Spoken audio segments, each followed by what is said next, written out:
Notice most of the vehicles are reverse parked in. Is it a policy to do that? Safety, yeah. Because not all of them are. You usually find that's the people that can't reverse park.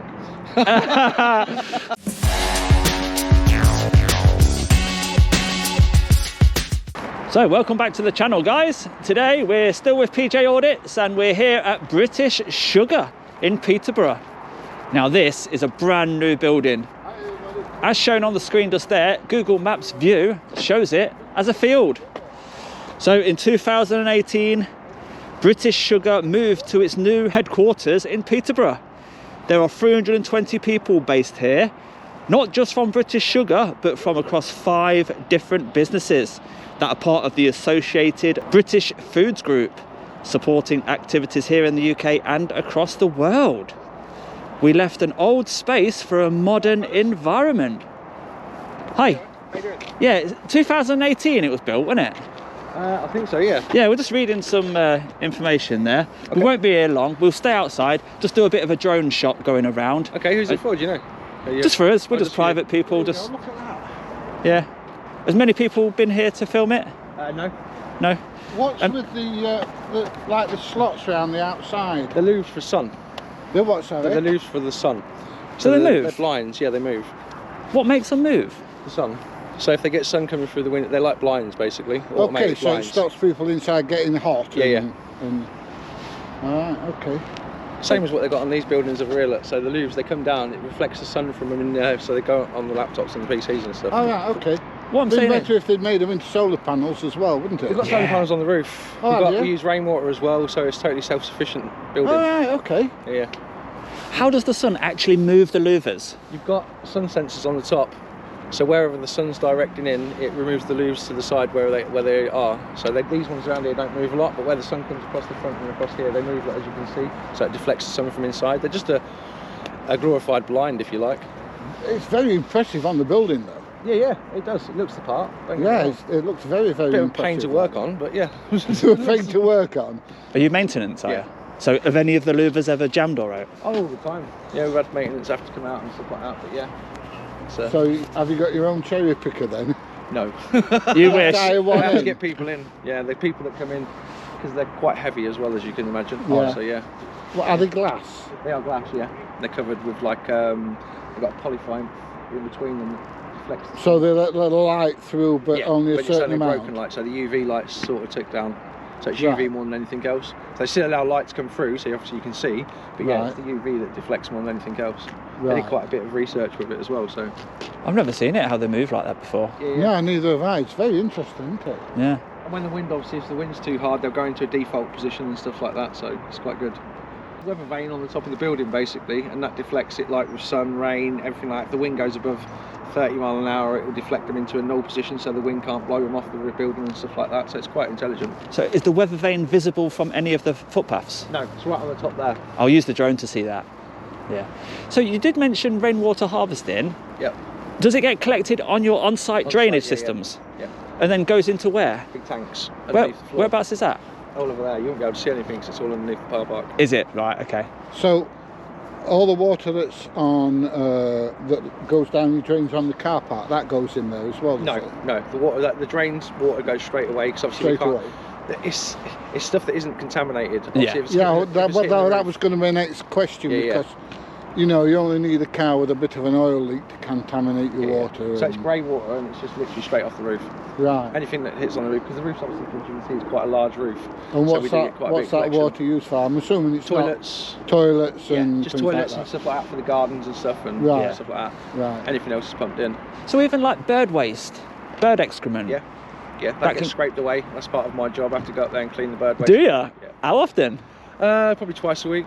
Because is that the only contamination that could enter the system from the roof? Yeah, Yeah. more than anything else. Because like you say, the filtration system's quite good. They've got a decent filtration system. It comes through and then it's pumped back up, comes back down. Yeah, it's quite good. Quite a Yeah. good system.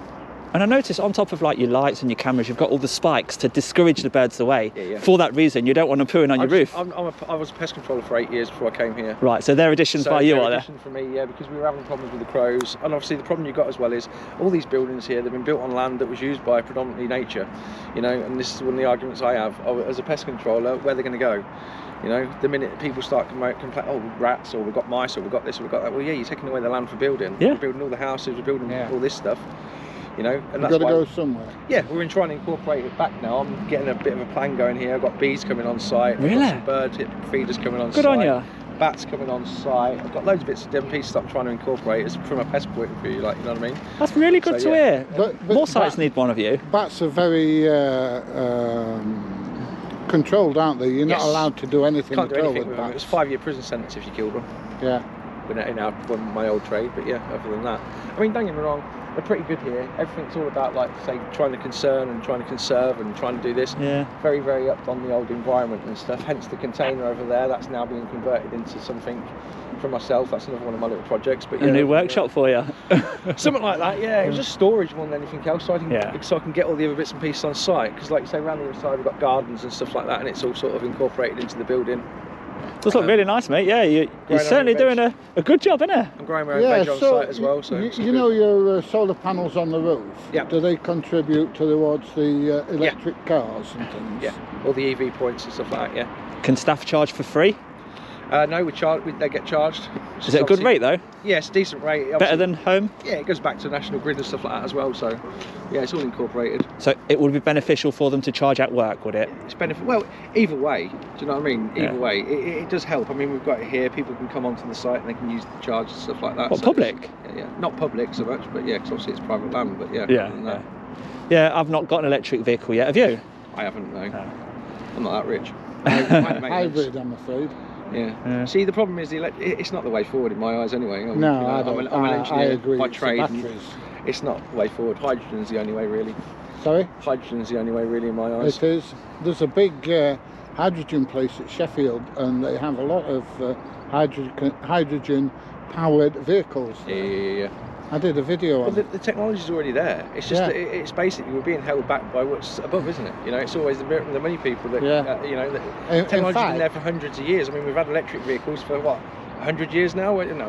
In fact, they've got a hydrogen refueling station in Sheffield. Oh right. Yeah, there's not many in the country, but you can go and fill your hydrogen vehicle up. Wow. Yeah, you just pay by credit card, and I think it's so much per. I think they sell it by the cubic meter or whatever it is. But yeah, you can go and fill your hydrogen-powered vehicle up at a filling station in Sheffield. Wow. It's near the technology park. Well, like you say, the technology's always, we've had the technology to do other things other than just electricity, but like you say, it's the gas guzzlers and the big oil arcs that are sort of stopping, aren't they? Because without us, they won't have any money. That's it. It's the money people, isn't it? It is. Money. What do you see one of the biggest negatives for electric vehicles then? Is it the lithium mining? Or? Yeah, I think that personally. I think when you look at the vehicles that we've already got on the road or that are in the compounds, or, you know, we've got enough vehicles to sustain ourselves. People just literally buy a vehicle because they want to have a new car on the driveway. That's what it is in my eyes. It's not about, oh, we need something. And needs to, you know, you've only got to look at third world countries when they build their own vehicles. That's a need, isn't it? You know, as opposed to what we drive around for aesthetics. Well, to be honest, I've got an 09 reg Toyota Yaris that used to belong to my dad. I was in Grimsby yesterday, and I drove back from Grimsby through Gainsborough back to Worktop where I live. Yep. And I got 55 to gallon out of it. Exactly. Yeah. I'm in a little 09 plate Corsa for exactly the same reason. Yeah. You know. And I come down here down the A1, 70 mile an hour, and I've averaged just over 52 miles to the gallon. How can you grumble at that? Yeah. Well, I think petrol engines have still got a long way to go. Totally agree. Really have. Totally agree. It's only the governments that are saying, oh, we want everyone electric by 2033. Well, why is that then? Oh, because you're going to make money on the cars, you're going to make money on the reclaim, you're going to make money on the stuff that gets sold abroad. Yeah. You know? Yeah. They claim it's to do with emissions, but you just never know, really, do you? Well, when you look at the UK, we present what? I think when I watched it last time, we represent 5% of the world's carbon emissions, and yet we've got the strictest rules. You know, it doesn't make sense. They're trying to lead the way. Mind you, they've got some very strict rules in America, haven't they, for cars? Yeah, totally.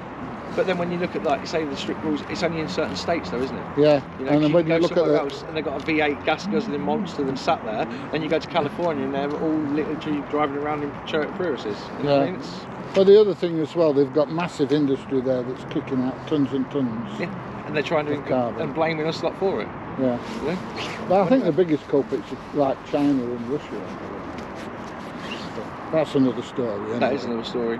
That's a totally different story. It is. That's the way the world's heading, isn't it? It is. Yeah. Guys, So, yeah. I must admit, I am very impressed with your building. Yeah. We'll do our filming from the outside, normally for about 30 minutes, just to focus on the areas that you've mentioned, actually. You have got sort of a square tree effect going on, haven't you? That's unusual. Sugar cubes. Sugar what? Sugar cubes. Oh, you're trying to replicate British Sugar Cube. Brilliant. Oh, that's great. And I noticed most of the vehicles are reverse parked in. Is it a policy to do that? Safety, yeah. Because not all of them are. You usually find that's the people that can't reverse park. So if they don't adhere to policy, do they any action taken? No, not really. You relaxed, are you? It's relaxed enough, but it's like you say, this is the reason I come across, because you do have people trying, obviously, because it's an open site, people will try and walk across. And obviously, if there's someone reverse parked into there and they reverse out and run you over, then we're liable. So we try and keep, like you say, pedestrians to a minimum in that respect. Oh, she's a good one, isn't she? Like I say, so what is this going on? Is this just for your personal preference? Or? Yeah, we're just YouTubers, industrial. Obviously, I have to ask because I'm security on site as well. Yeah, you've been great. What was your name? Jamie. Jamie. Yeah, you've been great, so mate. I'm not trying to be rude or anything like that, but obviously if they see a drone flying, they're going to ask me the questions. Yeah. Okay. No, we make YouTube videos, and we do YouTube videos all around industrial estates. In fact, we've been to Wissenden before. All right, okay. Yeah. The British sugar plant there with the greenhouses. Remember that one? I do, yeah. With the weed going out the back. The medicinal weed, though. Yeah. I'm not saying it's not. But once again, the only thing is, if it's that medicinal, why wouldn't they let us anywhere near it? It's just medicinal. but yeah, we understand health and It's good for you, safety. you know what I mean? Yeah. We know we don't want to be any concern of yours for health and safety wise. We stay outside. That's fine. We work with you. Yeah. No problems. Like I say, there's nothing to hide here. Yeah, it's It just- is what it is. It's Such amazing. an impressive building. Yeah. I appreciate that. I don't suppose any chance of a walk round to do anything. Do you know, I'd love to say yes, but I don't think it's going to sort of be that. I'm a bit busy this afternoon. I'd be the guy that would be doing it. So No, just round the outside, just to get some, stick to the footpaths and have a look round the outside. Well, if I do see you around, I'll have a word with my boss and tell him that you're about and stuff, and see what the score is. And if it is, he'll probably come out. Yeah, and we see don't you want to. We don't want to come in. No, totally. It's just but what you got to understand, obviously, from our point of view, is obviously the bad press and the bad stuff that goes on.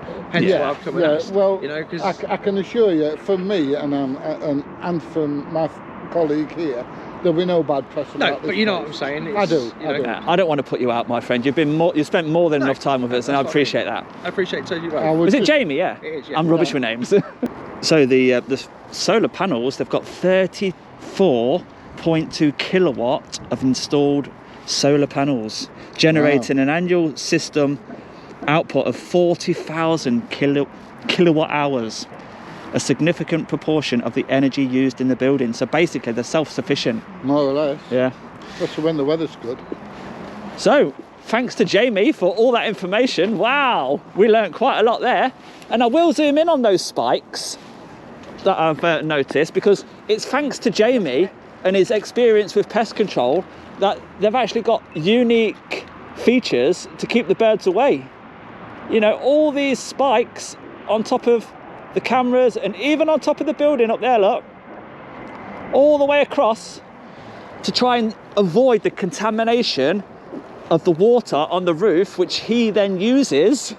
He don't want his filters blocked up, basically, does he, for his rainwater harvesting system that he uses to flush his toilets. So we've got lots of information there. We've seen the building from the outside. There's only one thing to do now, and that is to see what this place looks like from above. So as always, we've checked on drone assist. There are no flight restrictions in this area at all. British Sugar headquarters here in Peterborough.